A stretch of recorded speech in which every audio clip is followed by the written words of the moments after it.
This is Force for Hire, a deep dive into private military contracting and how it's transforming the battlefield. I'm Michelle Harvin. And I'm Desmond Ferris. The defense industry has always been largely male-dominated, but recently that's been changing. Now more than ever, women are taking critical leadership roles in the field.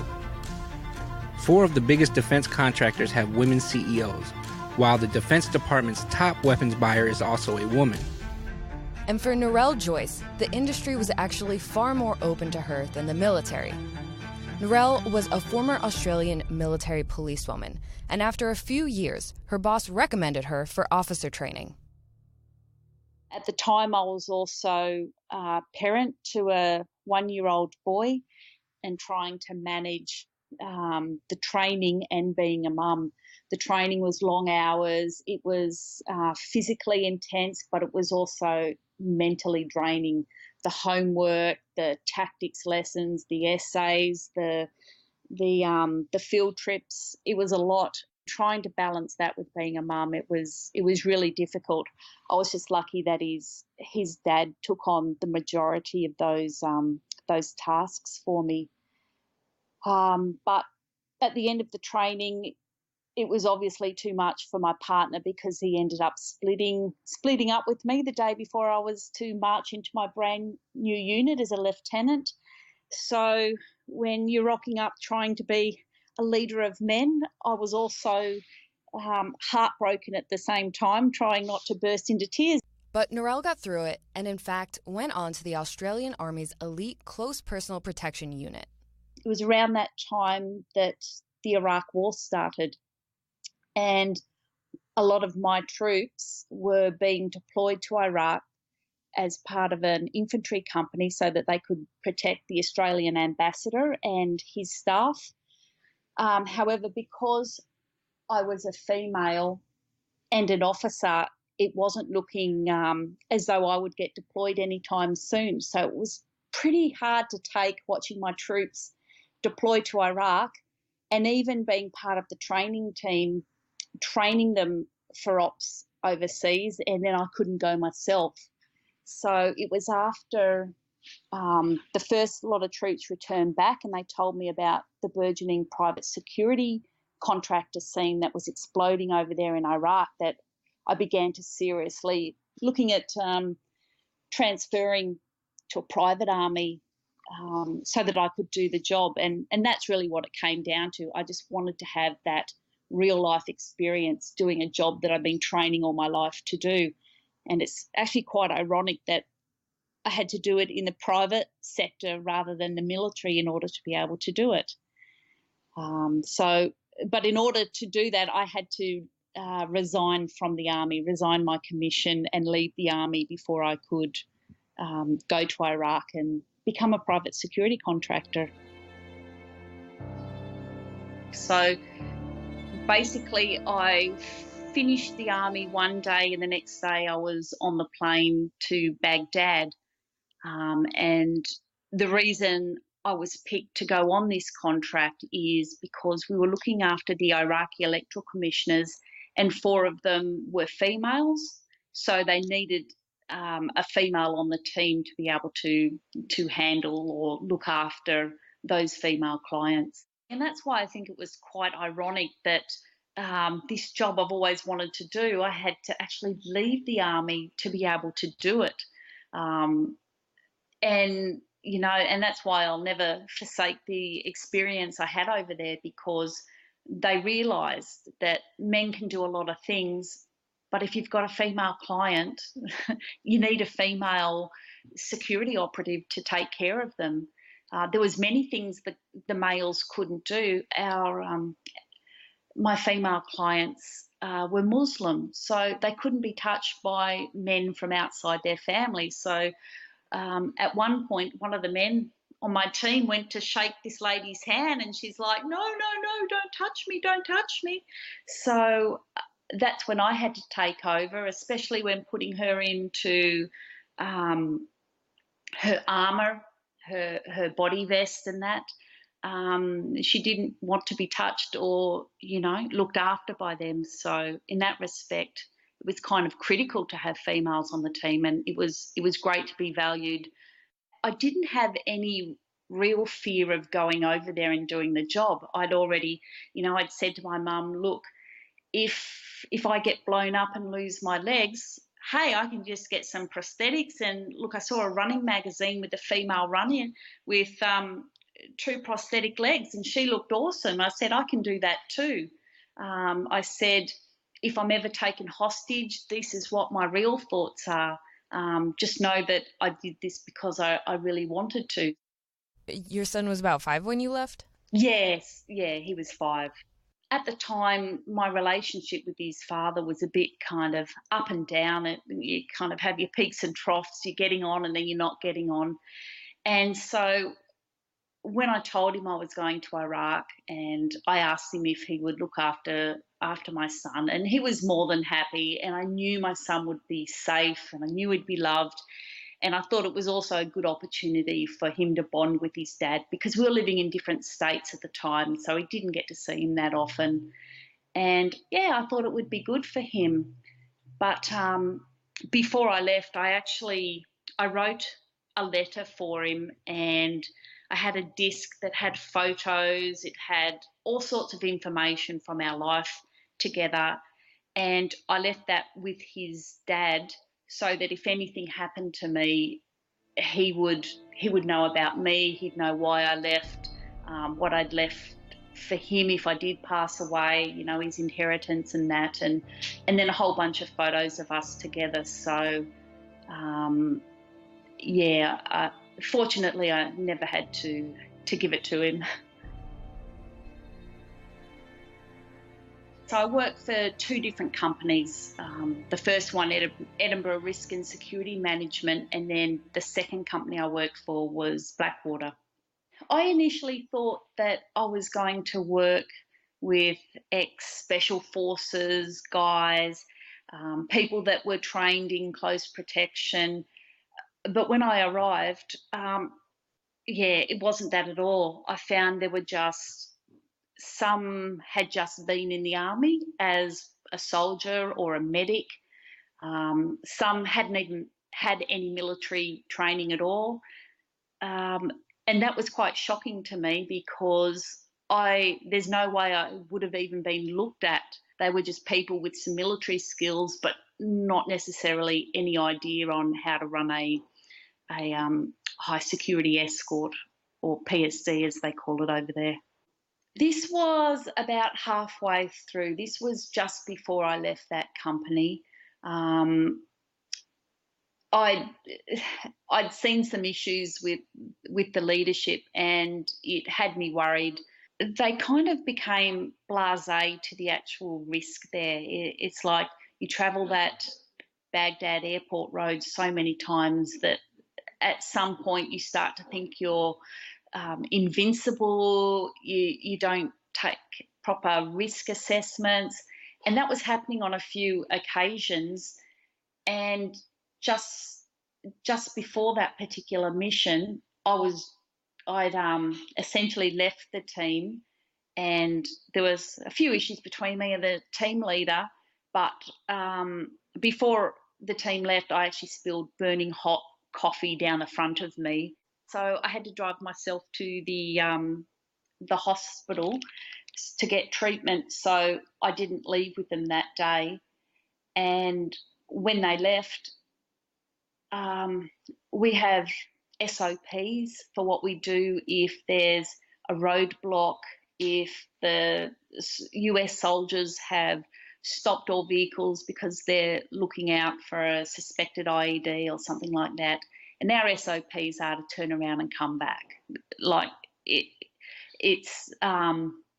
we've done it all the time. But for some particular reason, they decided that they weren't going to turn around. And because our team operated in a covert manner, meaning that we didn't stand out as one of these large, high-profile PSD teams, we drove local cars, they weren't armoured, we just blended in with traffic. But for some reason, they started firing off warning shots to other vehicles saying, all right, we're stuck here, we're stationary, no one's coming near us. But what they did was identify themselves as a Western security team. And then they sat on that road until eventually it wasn't long before insurgents recognised them as a Western security team and opened up on them. And three of the team passed away. There was other injuries, both mental and physical. And, the lessons learned from there was it was poor tactics, poor leadership, and not following the standard operating procedures for when, you're halted on that particular road, being the most deadliest in the world. Coming from the army, coming from a college that drummed into my head leadership and the responsibility of leadership, and your people are your number one priority, to go over there and find out suddenly people aren't being used for their skills and what they can bring the team. It's all about who you know and what they can get you. So as a result of that, it was all ego driven. There was stupid tactical errors being made, but they just weren't listening to anyone that may have known any better. And it started to get dangerous. I mean, I was sent on a mission with 5 other people, and we went along Route Irish. We went to Camp Victory near Baghdad Airport, and one of our vehicles broke down. Now, rather than sending out a team to help recover us and bring us back, they said, well, everyone, you just jump into that soft skin van and just drive for your lives back, and hopefully you make it. And I said, that's ludicrous. That is absolutely ludicrous. One bomb, we're all dead. It doesn't matter if you come and rescue us or not, we're all dead. And no, they weren't, they didn't do anything about that. So luckily one of my friends, the other female on the team, she called up her boyfriend, who was working for Blackwater at the time on the little birds that they had. She called him up and told him what was going on. So between the two of them and someone nice at Blackwater that allowed it to happen, they got their little bird up in the air and provided us protection on the way back. But if it wasn't for her relationship with him, we wouldn't have got that. And I think that was the first time I quit the team until I was talked back into staying on the team. And then they assured me they wouldn't send me on red zone missions. I could just do some admin and logistics and just work security in the green zone. The team leaders were also at that particular time, they were having all-night binge drinking sessions. Like, this wasn't just once a week. This was starting to become every night, and it was getting out of control. People were hungover, doing their job, and it just didn't feel safe anymore. And I didn't want to put myself into a situation where, my life depended on some guy that was hungover from a big night the night before. When we come back, Neryl faces one of her biggest challenges yet. Stay informed on all the news that matters most to the military community with a subscription to Stars and Stripes Digital Access. As a subscriber, you'll enjoy unlimited access to the Stripes.com website and our Stars and Stripes mobile apps, updated 24/7 by reporters stationed at military bases around the globe. Subscribe today and enter the promo code PODCAST when signing up for a yearly subscription and receive 50% off your first year. Get exclusive access to special features, interactive articles, award-winning photography, and more. Visit stripes.com/digital and enter the promo code PODCAST to subscribe today. When Neryl started working for Blackwater, her environment changed and made her more vulnerable. But maybe not to those you'd expect. Her threat came from within. So I wasn't surrounded by a lot of team members as you are in that team environment. It was more just 3 of us. We all had our own separate demountable building to live in. We had different clients we had to look at. We'd come together for maybe coffee in the morning, if we went to PT, maybe dinner in the evening. And so you're kind of in a team, but you're kind of isolated. And I think that's how this particular person was able to orchestrate the assault through not being watched by other members of the team, being able to be a little bit sly, slipping something into my drink, and taking it from there, you could say.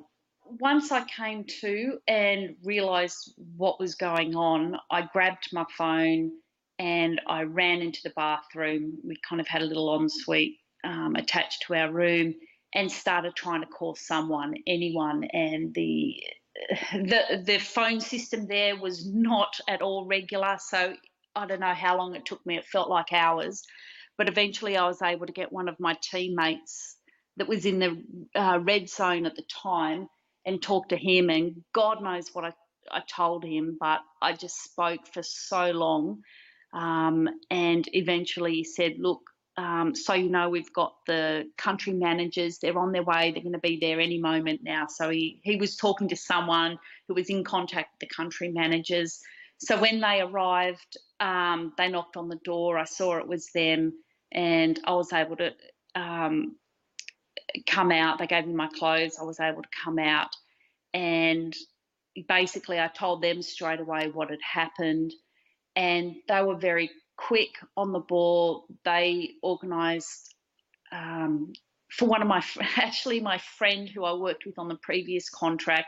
She had another job, but they rang up her. They got her to come over and see me straight away. We went to the hospital there, the military hospital, and they did their examination. They took my clothes so that they could also be examined. And the Blackwater country manager, K2, we called him, he said, look, go and stay with Beth. That was my friend's name. Stay with her and just take some time. We'll organise counselling. We'll do whatever you need. And I said, look, I just want to stay with her for starters. So I did, and she looked after me. I stayed with her for about a week. And then I told him that I just wanted to get back to work. I didn't want to go home. I didn't want to talk to anyone. I'd had kind of a week to think about what had happened. I wrote my own statement so that I would remember what happened, so I could give it to whomever when I had to. And I just wanted to go back to work and just feel normal. And they let me. And so I did. I went back to work. The guy was removed straight away from that site, the perpetrator, and I just continued on. I had a few nights where I, for a little while there, sleeping with the light on, but I was just happy to get back into a routine and focus on why I was there in the first place. I didn't want to kind of admit defeat and go home and never do security again and be unemployed. I just wanted to, I guess I just wanted to move on. And I did.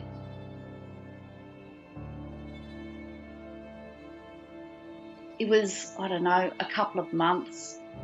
I met a man named Paul, and I wasn't looking for love. I was shit scared, to be quite honest, to even think about moving on.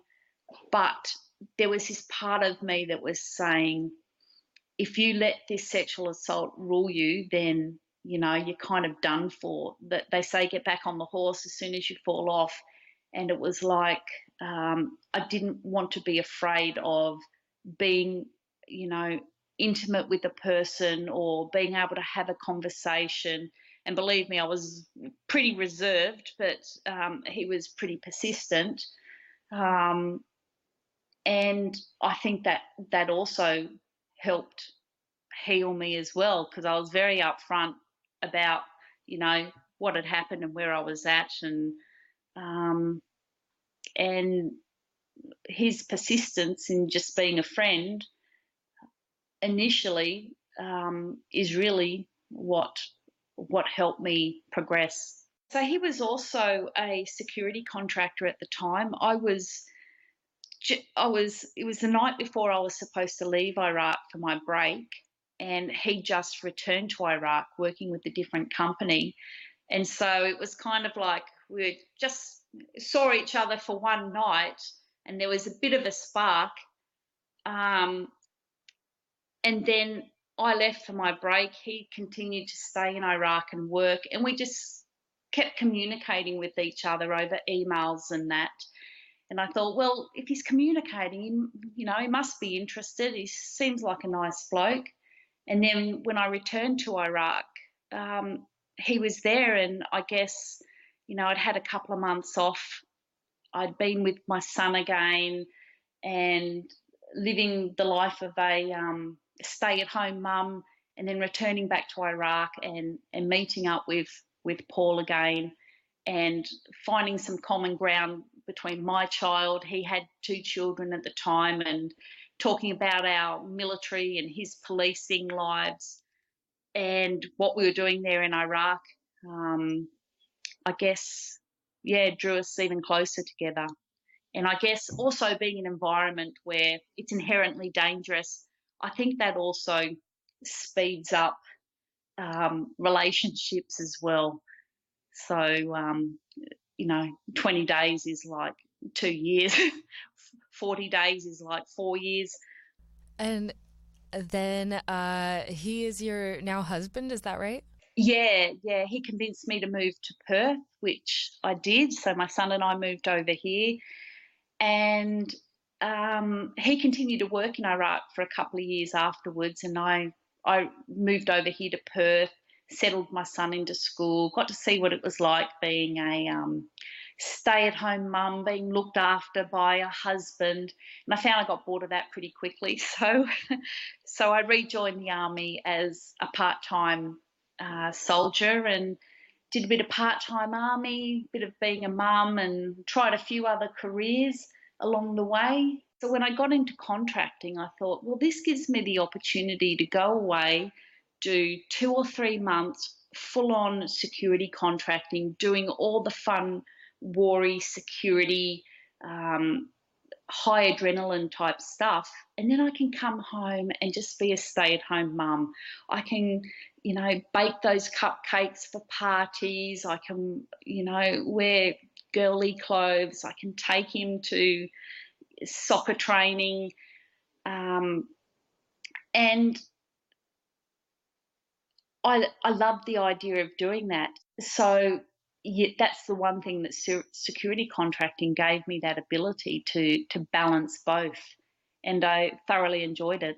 There's no greater feeling than taking a vulnerable person and allowing them to complete their job, which is vitally important, getting them there safely, looking after them while they give their speech or conduct their business, and then getting them back safe again. There's a real sense of fulfillment that you've done something to progress the country. And yeah, it was amazing. And, despite some of the hairy situations and some of the bad stuff, I would not take back that experience. I thoroughly loved it. It was fantastic. A huge thank you to Neryl Joyce for talking with us. Next week will be our final episode of this series. We'll be talking about the future, what's next for private military contracting, the most pressing issues in the space right now, and address some other topics we couldn't fit in the series, like how many contractors actually make up our government's intelligence. Someone from the NSA gave a presentation, and parts of her presentation were leaked to me, and there was this pie chart that said 70% of the money went to the private sector, 70% of the intelligence budget. Don't forget to subscribe, and while you're there, leave us a review. You can also let us know your thoughts at podcast@stripes.com. Also, follow us on Twitter for updates at Stars and Stripes. Force for Hire's supervising editors are Bob Reed and Terry Leonard. Digital team lead and editor is Michael Darnell. Thanks for listening. This is Force for Hire.